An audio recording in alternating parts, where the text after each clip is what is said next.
పర్యటిస్తున్నారు. ఒంగోలులో 20,000 మందికి ఇళ్ల పట్టాలు పంపిణీ చేసేందుకు కొద్దిసేపటి క్రితమే సభా ప్రాంగణానికి సీఎం జగన్ చేరుకున్నారు. అయితే సీఎం వచ్చినా కానీ ఇటు ఒంగోలు వైసీపీ ఎంపీ మాగుంట శ్రీనివాసరెడ్డి అటువైపు కన్నెత్తి కూడా చూడలేదు. స్థానికంగా జరుగుతున్న కార్యక్రమానికి మొహమాటం కొద్దీ ఏదో అధికారులు పిలిచారే తప్ప వైసీపీ నాయకులు ఎవరు కూడా ఆయన్ని పిలిచిన పాపాన పోలేదు. ఈ నేపథ్యంలో సభా ప్రాంగణం వద్దకు వెళితే అవమానం పడాల్సి వస్తుందని చెప్పని మాగుంట ఆలోచనగా మారింది. ఇటీవల ఢిల్లీ పార్లమెంట్ కి వెళ్ళిన సీఎం జగన్మోహన్ రెడ్డిని మాగుంట శ్రీనివాసరెడ్డి ఎదురెళ్లి పలకరించే ప్రయత్నం చేశారు. అయినప్పటికీ కూడా మాగుంట శ్రీనివాసరెడ్డి ఆప్యాయంగా ఎదురొచ్చినా గానీ సీఎం జగన్ ఆయన్ని కసురుకున్నట్టుగానే ముందుకు వెళ్లిపోయారు. దీంతో అవమానాన్ని భరించలేక మాగుంట శ్రీనివాసరెడ్డి అక్కడే ఆగిపోయిన పరిస్థితి. తాజాగా ఒంగోలు సీఎం జగన్ వచ్చినా గానీ వైసీపీ నాయకులంతా కూడా జిల్లా నుంచి తరలి వచ్చారు. వైసీపీ నియోజకవర్గ ఇన్ఛార్జీలతో పాటు ఎమ్మెల్యేలు మంత్రులంతా కూడా కార్యక్రమానికి హాజరయ్యారు. కానీ ఒంగోలు వైసీపీ ఎంపీ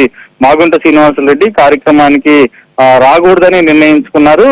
వచ్చే నెలలోనే ఆయన మార్చి మొదటి వారంలోనే ఇటు టీడీపీలో చేరుతారంటూ కూడా ఒకవైపు ప్రచారం జరుగుతుంది. దీనికి సంబంధించి నెల్లూరు రాజ్యసభ సభ్యుడు వేమిరెడ్డి ప్రభాకర్ రెడ్డితో కూడా ఆయన టచ్ లో ఉన్నట్టుగా చెప్తున్నారు. దీనికి సంబంధించి కూడా వైసీపీ నుంచి ఇంకా మాగుంట శ్రీనివాసరెడ్డి దూరం అయినట్టుగానే ఒక ప్రచారం అయితే జరుగుతుంది. మరోవైపు ఈ రోజు సీఎం